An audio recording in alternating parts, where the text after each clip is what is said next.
آگے اللہ تعالیٰ نے فرمایا کہ ہمارے پاس ہر چیز کے خزانے ہیں، وَإِن مِّن شَيْءٍ إِلَّا عِندَنَا خَزَائِنُهُ وَمَا نُنَزِّلُهُ إِلَّا بِقَدَرٍ مَّعْلُومٍ۔ ہمارے پاس ہر چیز کا خزانہ ہے اور ہر چیز کے خزانے کو بقدر ضرورت اور ایک خاص مقدار میں ہم اس کو نازل کرتے ہیں۔ اللہ کے پاس بارشوں کے خزانے ہیں، اللہ کے پاس جتنی چیزیں ہیں، رزق کے خزانے ہیں، یہ پیٹرول کے خزانے ہیں، ڈیزل ہے، معدنیات ہیں، سونا چاندی ہے، ہر چیز کے اللہ تعالیٰ فرماتے ہیں ہمارے پاس خزانے ہیں اور بقدر ضرورت ہم ان کو شوق ہیں۔ اب دیکھیں جب تک پیٹرول کی دنیا میں ضرورت نہیں تھی، پیٹرول تو پہلے بھی موجود تھا، اس کے خزانے موجود تھے، لیکن جب انجن اور مشینری ایجاد ہوئی، اس کی ضرورت پیدا ہوئی تو اللہ تعالیٰ نے یہ خزانہ کھولا اور لوگ اس کو استفادہ کر رہے ہیں۔ اسی طرح آئندہ بھی کوئی چیز ایسی ہو سکتا ہے کہ کئی ایسی چیزیں ہوں اس زمین میں، اس کائنات میں، اس کے خزانے پڑے ہوں، لیکن جس وقت اس کی ضرورت پڑے گی تو اللہ تعالیٰ اس کے خزانے کھول دیں گے۔ آگے پھر اللہ تعالیٰ نے اپنے جو رکوع ہے انہوں نے حضرت آدم کی اور انسان کی تخلیق کا ذکر کیا ہے کہ انسان کو ہم نے من صلصال من حمأ مسنون، بجنے والی مٹی سے اور سڑے ہوئے گھاڑے سے پیدا کیا ہے، اور جنات کو ہم نے من نار السموم، دو کی آگ سے پیدا کیا ہے۔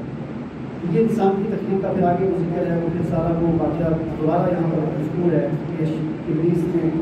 سب کو سجدے کا حکم ہوا لیکن ابلیس نے انکار کر دیا۔ آگے چوتھے رکوع میں اللہ تعالیٰ نے اپنی دو شانیں بیان کی۔ اللہ تعالیٰ کی دو شانیں، نبئ عبادی، میرے بندوں کو بتا دیجیے، اللہ تعالیٰ فرماتے ہیں میرے بندوں کو بتا دیجیے انی انا الغفور الرحیم، کہ میں غفور الرحیم ہوں،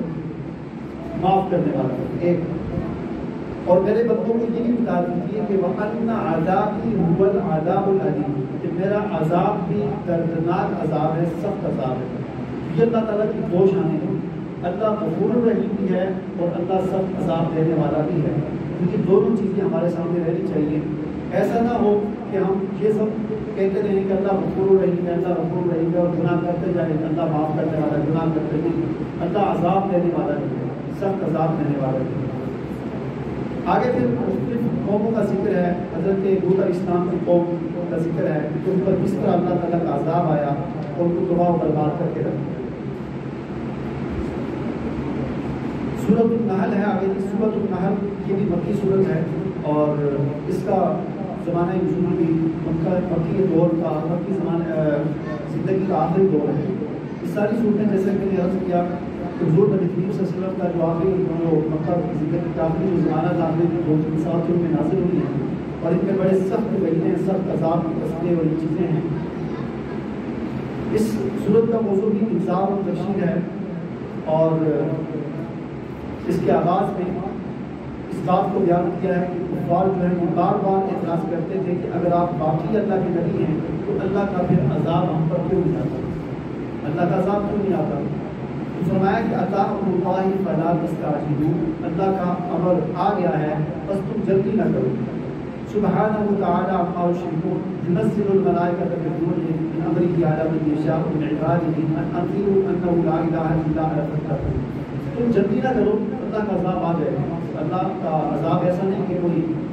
جب چاہا، اللہ نے ہر چیز کے ایک قانون بنایا ہوا ہے، اس قانون اور ضابطے کے مطابق ہر چیز کا نزول ہوتا ہے۔ اور اللہ تعالیٰ کا یہ شان ہے کہ اللہ تعالیٰ اپنے بندوں میں سے جس بندے پر چاہتا ہے فرشتے کو بھیجتا ہے، جنہوں سے نبوت سے سرفراز کرتا ہے اور اس کی یہ ذمہ داری نبھاتا ہے کہ لوگوں کو ڈرائے اللہ کے عذاب سے اور لوگوں کو یہ بتائے کہ اس کے علاوہ کوئی بندگی کے لائق نہیں ہے اور اسی سے ڈرنا چاہیے۔ آگے اللہ تعالیٰ نے پھر اپنی مخلوقات کا ذکر کیا ہے کہ اللہ تعالیٰ نے آسمان و زمین کو پیدا کیا ہے اور اللہ تعالیٰ نے انسان کو نطفے سے پیدا کیا ہے